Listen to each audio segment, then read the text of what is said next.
What's going on, you guys? Welcome back to EP09. Alright, we're going to start off today with a physique update from Ross Flanigan, and we're actually going to see Ross at both the Toronto Pro and the Cali Pro this season, which puts him around 4 and 5 weeks out right now. Now, this is actually the return of Ross Flanigan to the pro stage. We last saw Ross compete in 2022 at the Indy Pro, where he took 9th place, and this is yet another competitor in the 2023 bodybuilding season that we are going to see measurable improvements from. Ross has put on about 10 pounds of quality size since his pro debut. I'd say most notably through the shoulders and legs in the front. He's got really round and capped delts. He's got big sweeping quads from the front, great leg development, and I think the overall increase in mass has especially improved his X-frame in the front and back double. His proportions and flow are actually something that is going to separate him from the competition. I mean, this is really impressive progress for just 1 year, you guys. Ross seems to do a great job balancing being both a professional bodybuilder with being a coach himself, owning Flavor Gang, and putting out generally, hilarious content. And I think he's got a good take on bodybuilding by injecting a bit of his humor in all this. It's a good reminder that you can put in the hard work, you can suffer it out when you have to, but you can still enjoy yourself. So it'll be really interesting to see Ross standing next to Ian Valliere in Toronto and Tony Albertin in Cali. So he's got some battles on his hands for sure, but for Ross, it's all going to come down to conditioning. But so far, it looks like he's right on track. Alright, so next up, we have an update from Hassan Mostafa, and we don't often get to see a full round of mandatory poses from Hassan. I think Hassan wanted to give us all a definitive starting point after his announcement that he's now being coached by none other than Chad Nicholls. And of course, look, Hassan has been one bodybuilder out there that falls into the category of having ridiculous potential, and I do think the potential is there for sure. He's absolutely massive. He's proportional, but he has good aesthetics for a mass monster, round and full muscle bellies. But Hassan has always missed the mark on conditioning. And the fans are losing confidence in him, to be honest. The fans have been waiting for Hassan to show up time and time again. And I think until we see Hassan with absolutely lights-out conditioning, which we haven't seen yet in my opinion, he was close at the 2022 Orlando Pro when he was coached by AJ Sims. But until we see that, I don't think we can say if he'll ever be a top Olympian. So I think Chad has the best track record of bringing out the best in the mass monsters of the sport. So when Hassan and Chad choose a show, I'll let you guys know. But this is the starting point for Hassan and Chad. Let me know down in the comments what you guys think.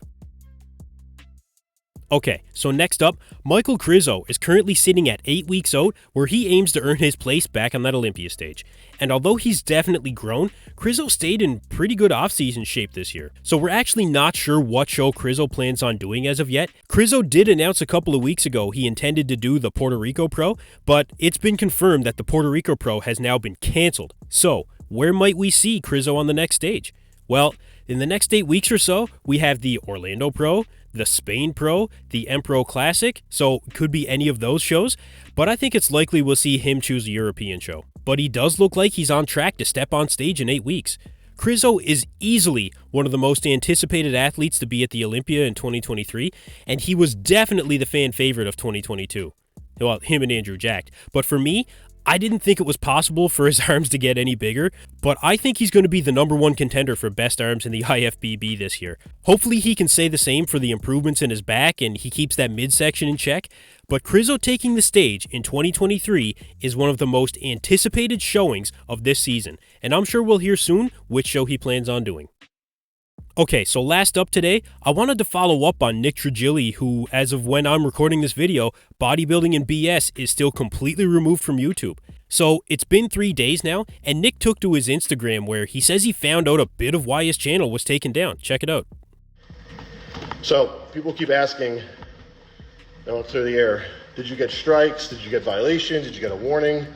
No. What I found out so far is the way my channel was taken down and terminated was not done in a way where YouTube did it. So this happened from within the internal system of YouTube. Meaning, in very simple language, someone that didn't like me called up their buddy and said, hey, I don't like this mofo, get him off the platform, I'll pay you X, Y, and Z, done. It's the only way someone's channel will get terminated without violations, without strikes. Never had any of those. So this happened internally from a higher rep at YouTube, and that's why I'm confident in getting it back. So yeah, according to Nick, someone was actually paid off at YouTube to facilitate this takedown of his channel. According to Nick, there's someone out there that had a few things from what I could see. Someone that has a big enough vendetta against him, some very high-ranking contacts at YouTube, and enough money to make this happen. So I think that might narrow down the search at least a little bit for Nick at this point, really. But at the end of the day, if this is actually what happened, as Nick claims, that someone actually accepted money at YouTube and had the channel taken down as a result of accepting that money, then unless that person at YouTube is outed as well, and I think would be fired for bribery basically, the chances of Nick getting his channel back, at least I think, have plummeted immensely. And if you know who is out there, yeah, I'm talking to you. Tap on the screen. I know you're watching this. I will bring it to light. I'm not gonna hurt you, I'm not gonna do anything, but I will make sure everyone knows what a big piece of shit you are and who you are. And I won't stop until everyone knows who you are.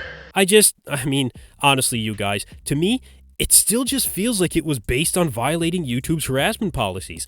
I really feel that's the most likely scenario here. But again, according to Nick, there was a payoff involved here. So look, we're not going to get into any further speculation here. I just wanted to bring you guys this update. Let me know down in the comments what you think. Do you believe someone at YouTube actually got paid to take down Nick's channel? Anyway, that's it for me in this video, you guys. Thank you for tuning into EP09. Be sure to like and subscribe.